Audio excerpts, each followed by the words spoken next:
বিশ্বজুড়ে জলবায়ু পরিবর্তনের প্রভাবে একটি সুপার এল নিনো আবহাওয়া চক্রের কারণে বিশ্ব খাদ্য মূল্যে মারাত্মক মন্দা বা ধাক্কা লাগার আশঙ্কা প্রকাশ করেছেন অর্থনীতিবিদরা। ব্রিটিশ সংবাদ মাধ্যম দ্য গার্ডিয়ানের এক প্রতিবেদনে জানানো হয়েছে যে এই চরম আবহাওয়া ও খাদ্য মূল্যের অস্থিতিশীল পরিস্থিতি ২০২৮ সাল পর্যন্ত দীর্ঘস্থায়ী হতে পারে। সাম্প্রতিক সময়ে ইরান যুদ্ধের কারণে এমনিতেই বৈশ্বিক খাদ্যমূল্য গত ৩ বছরের মধ্যে সর্বোচ্চ পর্যায়ে পৌঁছেছে, যা বাজারকে অস্থির করে তুলেছে। এর উপর এল নিনোর মতো চরম প্রাকৃতিক দুর্যোগ যোগ হওয়ায় বিশ্বের খাদ্য সরবরাহ শৃঙ্খল বা চেইন একই সাথে দুটি বড় ধরনের ধাক্কার মুখোমুখি হচ্ছে। বিজ্ঞানীদের মতে মধ্য ও পূর্ব নিরক্ষীয় প্রশান্ত মহাসাগরের বায়ু প্রবাহের পরিবর্তনের ফলে ২০২৬-২৭ সালে এই এল নিনো এক অভূতপূর্ব শক্তিশালী রূপ ধারণ করতে পারে।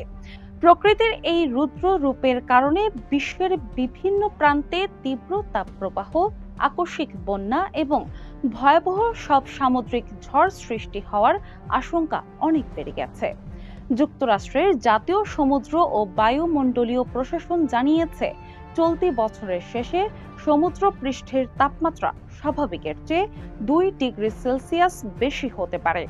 অনানুষ্ঠানিকভাবে গডজিলা এল নিনো নামে পরিচিত এই জলবায়ু পরিস্থিতি বিশ্বজুড়ে সাধারণ মানুষের জীবনযাত্রার ব্যয় ও মূল্যস্ফীতির চাপকে আরও বহুগুণ বাড়িয়ে দেবে। নতুন করে এই অর্থনৈতিক সংকটের আশঙ্কায় বিভিন্ন দেশের কেন্দ্রীয় ব্যাংকগুলো ঋণের সুদের হার উচ্চ পর্যায়ে বজায় রাখার মতো কঠিন সিদ্ধান্ত নিতে পারে।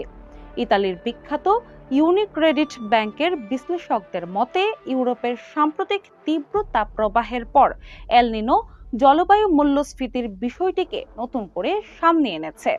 ঐতিহাসিকভাবে এই এল নিনোর কারণে ফসল উৎপাদন ব্যাহত হওয়ার নজির রয়েছে, যেমন ১ শতাব্দী আগে চীন, ব্রাজিল ও ভারতে এর ফলে তীব্র খরা হয়েছিল। ইতিহাসের সেই ভয়াবহতম খরা ও ঔপনিবেশিক শোষণের কারণে লাখ লাখ মানুষ দুর্ভিক্ষে মারা যায়, যার মধ্যে কেবল ভারতেই প্রাণ হারিয়েছিল ৬০ লাখের বেশি মানুষ। ইতিপূর্বে ১৯৮১, ১৯৯৬, ২০১৫ এবং ২০২৩ সালের এল নিনো চক্রগুলো অত্যন্ত শক্তিশালী ও ধ্বংসাত্মক ছিল বলে আবহাওয়াবিদদের নথিতে উল্লেখ রয়েছে। তবে অতীতের সব রেকর্ড ভেঙে এনওএএ এর পূর্বাভাস অনুযায়ী এবারের ২০২৬-২৭ সালের আবহাওয়া চক্রটি আরও বেশি মারাত্মক ও ঝুঁকিপূর্ণ হতে চলেছে।